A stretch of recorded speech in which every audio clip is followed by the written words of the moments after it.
Gonna begin the video the way I begin every Kamala video. Her name is pronounced Ms. Marvel, not Miss Marvel or Mrs. Marvel. Those indicate marital status. It's Ms. Marvel.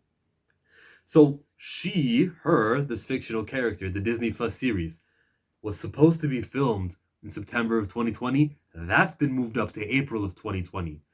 You can tell that we're in an MCU drought when I'm not talking about trailers or movies. It's been 4 months. I'm talking about casting, rumors, and dates being moved for pre-production earlier. Anyways, what this means to me, what this tells me is they found their Kamala Khan. They found that head actress. They're probably looking now for mom and dad. Doesn't matter. The brother also. That's what they're looking for now. But because they found this character, they're starting now. This means another thing. She's probably on the older side. She's not young. She's probably like, yo, 16 or 17 years old right now. We got to rush this out right now while she's still young, while she can still portray a student in school, which is where her comic book character is now. And after the series, she's going to outgrow her comic book character. Um, I reckon she'll be in Captain Marvel's sequel movie. Hey, you inspired me. You're the reason I do this. That kind of deal.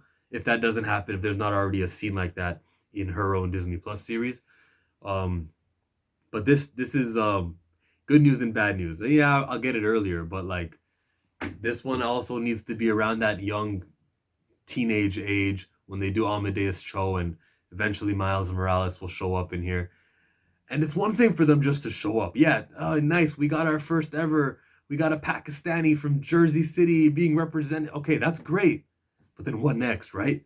What do you have planned for her? In comic book land, she was on the Avengers for a cup of coffee, and then that comic book, because it's 2016, every comic book gets rebooted, new writer, new art team, new number one. Like that's the way Marvel was doing. They still do that now. Actually, I think the Avengers this week is up to issue 26.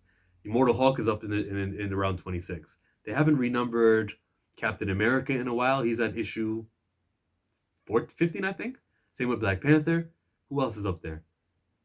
Then Marvel's been doing a good job. Well, the X-Men got rebooted, so they're not doing perfect, but still, like Iron Man is up there. Iron Man's up in his 19th issue, so they haven't rebooted until they reboot next month. Thor just got rebooted, so there it is. Anyways, Ms. Marvel is gonna outgrow her comic book, and that's bad news for me. But they're filming it earlier, which probably means that the release date of her series will move a little bit closer. Kevin Feige is a busy dude. He's going to be doing Star Wars. By the way, he's the producer of Star Wars. There's no more Kathleen Kennedy. Maybe she might be the president of Lucasfilm by name, but as far as the movies go, Feige, everything go through Feige. Benioff and Weiss, why do you think they were fired? Feige. It's open and shut. You can believe no one even believes the official story of, well, we wish we could have them, but they're gonna do good things with Netflix. No. Same with Ryan Johnson. This is not even a Ms. Marvel video. I'll change the title to something else. But with Kevin Feige firing Ryan Johnson, okay, here's why Ryan Johnson hasn't been fired yet, and nothing like that has happened.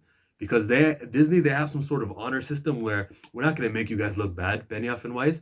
Go get that $200 million from Netflix, then we'll fire you. We're not gonna shit on your name. We'll let you go get some outside projects. So when this Knives Out movie that Ryan Johnson's directing, when that movie gets its critical acclaim, gets the Oscar buzz, and he gets hired to another job, then it'll be like, oh man, we wish we had Ryan Johnson, because they just don't want to bury him under dirt.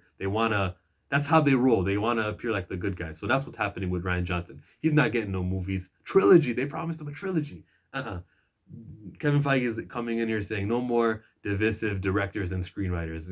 Skedaddle. I can get Ryan Coogler or literally anybody. Favreau, Filoni. Please give me Filoni.